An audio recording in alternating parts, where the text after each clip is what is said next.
27ویں میں کیا مسئلہ ہے؟ بسم اللہ الرحمن الرحیم. بسم اللہ پڑھ رہا ہوں. آپ نے مجھے 3 وکیلوں کے بیچ میں بٹھایا ہے. میری حالت دیکھیے، ایک غریب مولوی کو وکیلوں کے بیچ میں بٹھایا ہے. اللہ خیر کرے. اگر یہ اسلامی جمہوریہ ہے لیکن فار لائف آپ کس تقاضے کے مطابق، اگر یہ اسلامی ہے آپ کہو کہ یہ اسلامی ملک نہیں. آپ کہہ سکتے ہیں؟ آپ کہہ سکتے ہیں؟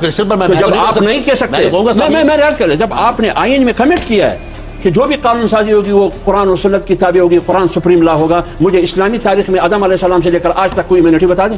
پیغمبر کو امیونٹی نہیں تھی، خالد بن ولید کو امیونٹی نہیں تھی، خلفائے راشدین کی امیونٹی نہیں تھی. یہ کس قسم کی اسلامی ملک ہے؟